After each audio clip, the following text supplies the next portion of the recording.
Basta kay Zero dyan, ibang klase. Let's go! Okay, welcome ulit sa ating klase. Sa video na to, pag-uusapan natin ang Article 1221. Dito sa article na to, dinidiscuss kung anong effect sa obligation kapag ang prestation ay nawala or naging impossible. Dito pinag-uusapan pa rin ng solidary obligation. Paano naman kung halimbawa nawala yung object or naging impossible dahil kasalanan ng isa sa mga solidary debtors? Damay ba ang lahat? Or kaya nagkaroon naman ng delay? Ano mangyayari? Ready ka na? Sige, start tayo. Let's go. Ayan, sige, basahin muna natin. Article 1221. If the thing has been lost, or if the prestation has become impossible without the fault of the solidary debtors, the obligation shall be extinguished. If there was fault on the part of any one of them, all shall be responsible to the creditor for the price and payment of damages and interest, without prejudice to their action against the guilty or negligent debtor. If through a fortuitous event, the thing is lost or the performance has become impossible, after one of the solidary debtors has incurred in delay through the judicial or as a judicial demand upon him by the creditor, the provisions of the preceding paragraph shall apply. So dito sa Article 1221, dinidiscuss ang tungkol sa effect ng loss or impossibility ng prestation sa isang solidary obligation. So effect of loss or impossibility of prestation in a solidary obligation.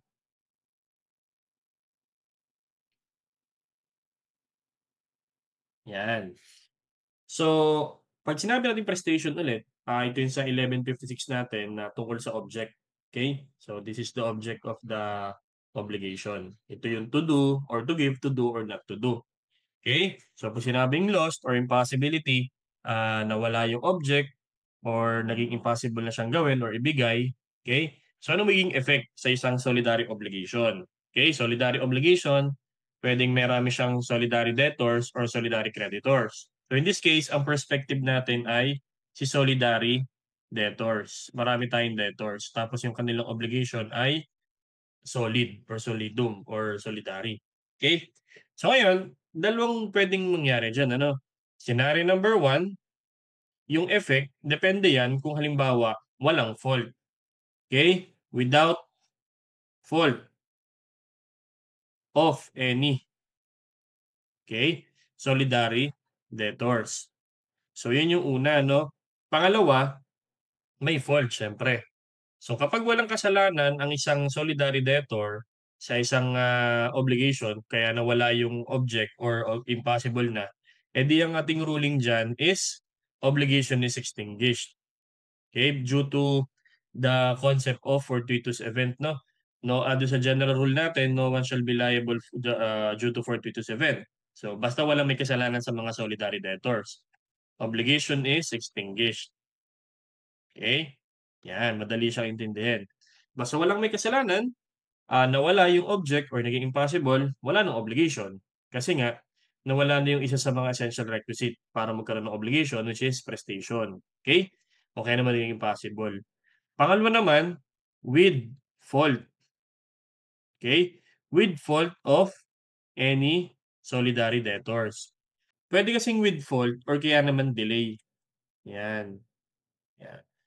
So, nagkaroon ng kasalanan, kaya nawala, or kaya naman nawala, pero may delay. So, ang effect niyan, all solidary debtors are liable. Okay? Yan, shall be liable.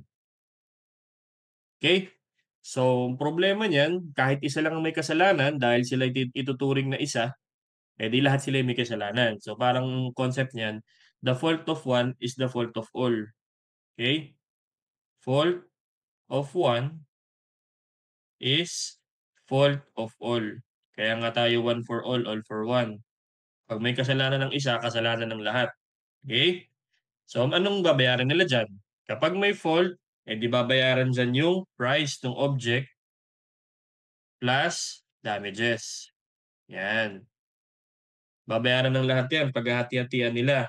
Tapos, pwedeng may interest pa yan. Okay? Kung halimbawa matagal nagbayad.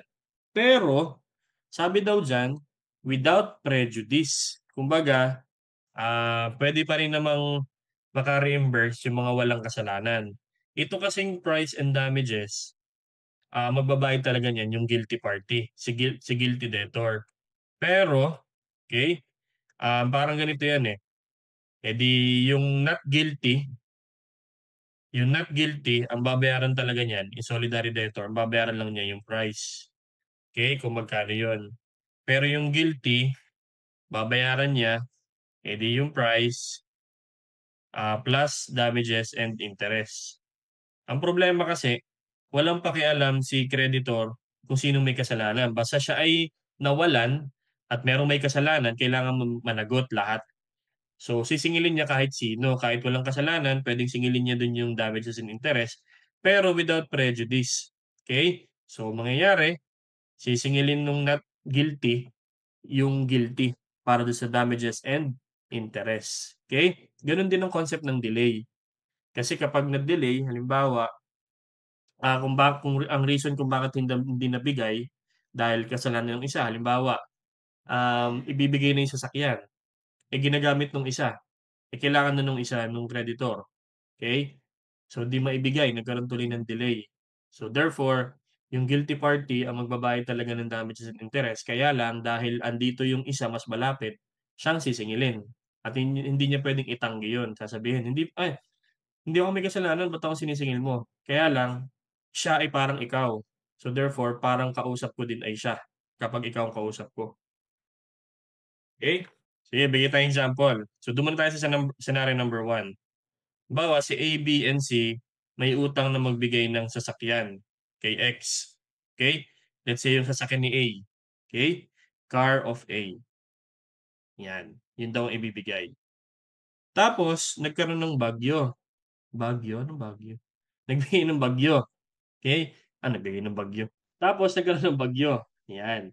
Ngayon itong si Car, nasalanta ng bagyo, naanod 'no, walang kasalanan yung si A, B, and C, naka-park naman sa bahay niya 'yan. Kumbaga lahat ng pag-iingat ginawa niya, talagang malakas yung bagyo, tinangay yung sasakyan.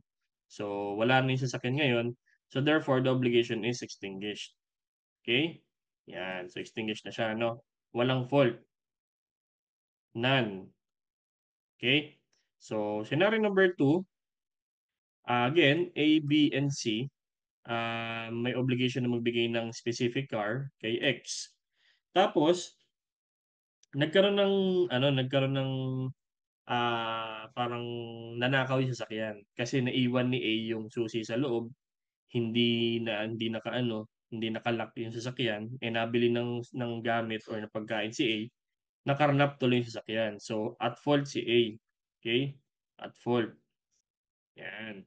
So ngayon, ang gagawin ni X, so wala na yung sasakyan, nakuha na, hindi naman kasi pwedeng i-replace kasi specific car. Ang gagawin ni X, sisingilin niya si B, o sige, si B nang sinisingil niya. Si B ngayon nagtataka, teka, bakit ako magbabayad ng damages? Hindi naman ako may kasalanan. Ang problema kasi, solidary kayo, so therefore, kasalanan ng isa, kasalanan ng lahat. So ikaw ang magbayad, ikaw ang gusto kong magbayad, at ikaw nandito, mas malapit, sabi ni X, ikaw sisingilin ko. So bayaran mo yung sasakyan, let's say 50,000 yun, plus damages dahil nagkaroon kayo ng fault. Okay? O kaya naman, delay na, di interest pa. So si B ang magbabayad ng lahat ng yan kasi siya yung sinisingil. Hindi niya pwedeng tanggihan yan. Okay? So ngayon, nagbayad si B. So si B ang gagawin niya, sisingilin niya si A para dun sa damages, tsaka yung portion nung share niya. Tapos si C sisingilin niya rin para dun sa portion ng share niya sa 50,000. O halimbawa 51,000 na lang para divisible by 3. So tig 17,000 silang tatlo. So 17,000 kay A plus damages. Okay? Let's say 51,000 na lang to. Yan. Okay? 17,000 kay C. Tapos si A, 17,000 plus damages and interest. Yan. So, ganun na mangyayari dyan. So again, as far as the creditor is concerned, wala siyang pakialam kung sino ang may kasalanan. Basta sisingilin niya yung isa sa mga solidarity debtors para sa damages at saka sa interest. Pero among solidarity debtors, di siyempre pwedeng maka-reimburse yung walang kasalanan kung sakaling siya nagbayad. Pero kapag si A naman ang siningil, okay? Let's say ang siningil niya ay si A. Yan. Hindi siya pwedeng reimburse ng damages tsaka interest kasi siya naman talaga may kasalanan, eh. Ang sisingilin niya lang yung share nung dalawa ni B at C, which is 17,000. Okay? Ang sinasabi lang natin pwedeng i-reimburse yung damages and interest kapag ang nagbayad ay yung hindi guilty na party. So, obviously, wala siyang kasalanan, pero siya nagbayad. So, sisingilin niya yung may kasalanan. Okay? Ayan. So, yun, dito nagtatapos yung Article 1221. Mahaba lang siyang article, pero madali siyang maintindihan. Tingnan mo lang kung may kasalanan ba or wala. Pag may kasalanan, walang damages, walang interest, obligation is extinguished, hindi na kailangang i-perform kasi lost na or impossible na. Pero kapag may kasalanan ng isa, sa perspective ni creditor, kahit sino pwede niya singilin ng damages or interest. Tapos kung ang siningil niya ay yung may kasalanan, di wala nang i-reimburse na damages at interest, kundi yung price na lang ng object mula dun sa mga solidary debtors.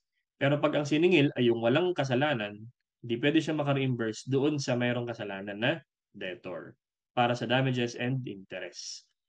So, I hope meron ako nagdagdag sa inyong bagong learning na magagamit ninyo sa inyong mga klase. Kung medyo nalito ka or nabilisan ka, ulitin mo lang yung lecture natin, I'm sure makukuha mo din yan. And like yung sinasabi sa inyo, mag-aral kayo mabuti, mag-ingat palagi at laging tatandaan, ibang klase ka. Bye-bye!